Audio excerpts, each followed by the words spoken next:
As florestas cobrem cerca de 30% da superfície terrestre. Elas possuem um papel vital no ciclo da água e abrigam a maior parte da biodiversidade do mundo.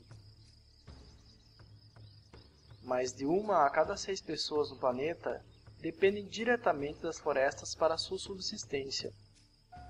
Os povos indígenas e as comunidades tradicionais que vivem nas florestas têm feito mais do que ninguém para protegê-las. No entanto, muitos deles não têm assegurados os direitos sobre a terra em que vivem, o que significa que as florestas estão sob uma pressão cada vez maior. As florestas estão sendo destruídas a um ritmo alarmante. Os países industrializados já destruíram a maior parte de suas florestas e a pressão pelo crescente consumo mundial está impulsionando o desmatamento no hemisfério sul.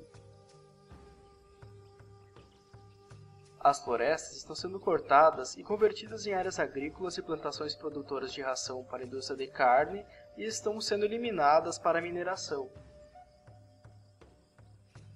Essa destruição das florestas está expulsando os povos que dependem delas, frequentemente destruindo seus meios de subsistência e dando lugar à violação de direitos humanos. O desmatamento está entre as principais causas das mudanças climáticas.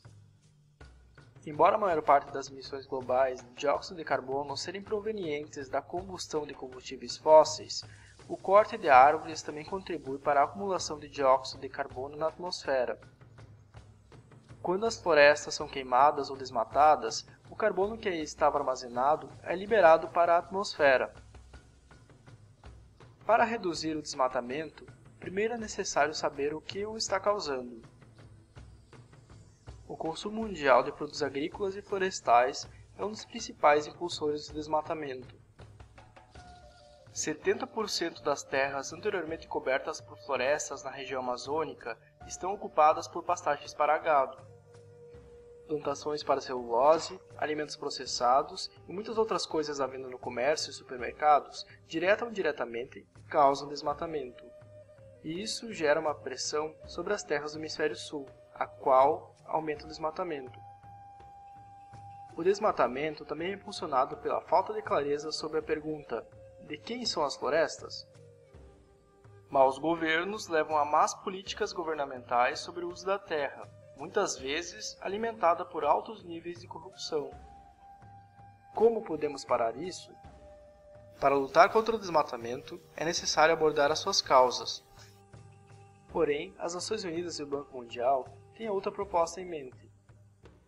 A resposta das Nações Unidas e do Banco Mundial à preocupação pelo efeito do desmatamento sobre as mudanças climáticas foi REDD, uma solução para reduzir as emissões pelo desmatamento e degradação florestal.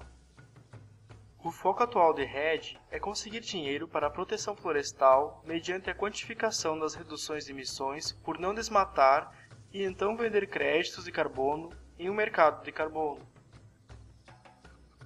As empresas poluidoras ou os países industrializados que necessitam reduzir suas emissões de gases de efeito estufa compram esses créditos para poder então seguir emitindo os gases de efeito estufa. Isso significa muitos benefícios para os intermediários e comerciantes, mas muito pouco para os povos que vivem nas florestas. Para verificar se o plano para reduzir o desmatamento através de REDD funciona, devemos começar observando como ele trata as causas do desmatamento. REDD fortalece o direito à terra dos povos indígenas e das comunidades tradicionais que historicamente protegeram suas florestas? Não. Apesar de que REDD, em teoria, poderia fazer isso.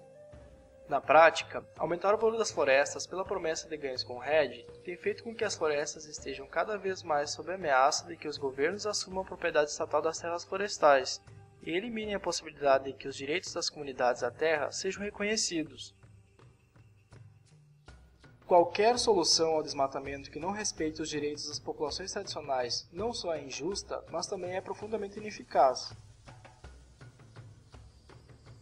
A redução do desmatamento requer que o consumo insustentável de carne, combustíveis, alimentos e fibras seja reduzido.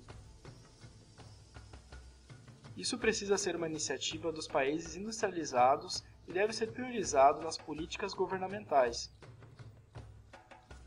Não pode ser um caminho mais curto ou tratado por outra pessoa em outro lugar. A melhor maneira de salvar as florestas é respeitar o direito dos povos tradicionais à propriedade coletiva da terra. No lugar de tentar resolver o problema através do foco no sequestro do carbono e sua venda, a solução deve estar centrada na eliminação das pressões sobre as florestas. REDD claramente não está fazendo isso, e, portanto, pode criar mais problemas do que soluções. Qualquer intenção de reduzir o desmatamento deve trabalhar com, e não contra, os povos das florestas. O primeiro passo deve consistir em garantir que as comunidades florestais tenham assegurados seus direitos à terra em que vivem. Isso demandará políticas e processos nacionais de consulta, porém, é a melhor oportunidade que temos para conquistar uma redução justa e de longo prazo do desmatamento.